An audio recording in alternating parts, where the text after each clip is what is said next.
शादी के 3 साल हुए थे और एक दिन पत्नी के मन में ख्याल आया, क्या होगा अगर मैं अपने पति को छोड़कर चली जाऊं? पति का रिएक्शन क्या होगा? फिर वह क्या करेंगे? इसी विचार के चलते पति की परीक्षा लेने के लिए उसने एक चिट्ठी लिखी।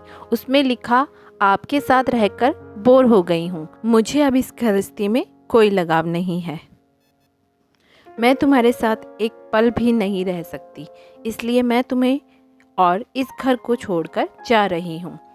उसने वो चिट्ठी टेबल पर रखी और खुद बेड के नीचे जाकर छुप गई। थोड़ी देर में पति ऑफिस से घर लौट आया। उसे घर में अपनी पत्नी कहीं नहीं दिखी। फिर उसकी नज़र टेबल पर रखी चिट्ठी पर पड़ी। चिट्ठी को उठाकर उसने पढ़ी। थोड़ी देर तक बिल्कुल शांत रहा, कुछ नहीं बोला। फिर उसने उसी चिट्ठी में पीछे कुछ लिखा और अपने मोबाइल में गाने बजाकर ज़ोर ज़ोर से नाचने लगा। फिर उसने अपने कपड़े बदले और अपनी एक फ्रेंड को फ़ोन लगाया और कहने लगा, मैं आज आज़ाद हो गया हूँ। मेरी बीवी को आखिरकार ये एहसास हो गया कि वह मेरे काबिल नहीं है, इसलिए वह खुद ही मुझे छोड़कर हमेशा के लिए चली गई है और मैं अब आज़ाद हो गया हूँ। तुझसे अभी सामने वाले बगीचे में मिलना चाहता हूँ, फटाफट वहाँ आकर मुझसे मिलो। ऐसा कहकर पति घर के बाहर निकल गया। दोनों आँखों में आंसू की धारा लिए पत्नी बेड के नीचे से बाहर निकली। उसके हाथ थर थर काँप रहे थे।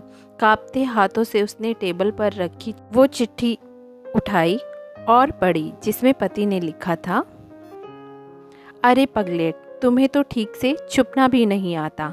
बेड के नीचे से तुम्हारे पैर दिख रहे हैं। तुम जल्दी से गर्मा गर्म चाय बनाओ, मैं सामने की दुकान से बिस्किट लेकर आता हूँ। मेरे जीवन में खुशी तुम्हारे आने से है। आधी खुशी तुम्हें सताने में है और आधी तुझे मनाने में। आखिर लास्ट में तो हम दोनों ही साथ रहेंगे ना। कभी हम झगड़े, एक दूसरे की टांग खींचें, एक दूसरे को बुरा भला कहें, फिर भी एक दूसरे पर दादागिरी करने के लिए लास्ट में तो हम दोनों ही रहेंगे ना। जो बोलना है बोलो, जो करना है करो।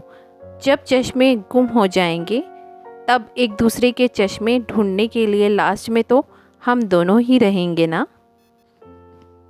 कभी मैं रूठूं तो तुम मुझे मनाना, कभी तुम रूठो तो मैं तुझे मना लूँगा।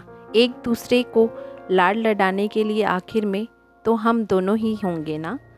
जब नज़र कम हो जाएगी, सुनाई भी कम देगा, तब एक दूसरे को एक दूसरे में ढूंढने के लिए हम दोनों ही होंगे ना। जब घुटनों में दर्द पड़ जाएगा, कहीं आना जाना भी बंद हो जाएगा, तब एक दूसरे के नाखून काटने के लिए तो हम दोनों ही होंगे ना। मेरी रिपोर्ट तो बिल्कुल क्लियर है, आई एम ऑल राइट बोलकर एक दूसरे को चिढ़ाने के लिए आखिर तो हम दोनों ही होंगे ना। जब हम दोनों का साथ छूटेगा, अंतिम विदाई होगी, तब एक दूसरे को माफ़ करने के लिए आखिर हम दोनों ही होंगे ना। आखिर में सिर्फ हम और सिर्फ हम दोनों ही होंगे ना। दोस्तों, कहानी ख़त्म होते होते बीवी का रो रो कर बुरा हाल हो गया। उसे पता चल गया कि उसका पति उससे कितना ज़्यादा प्यार करता है।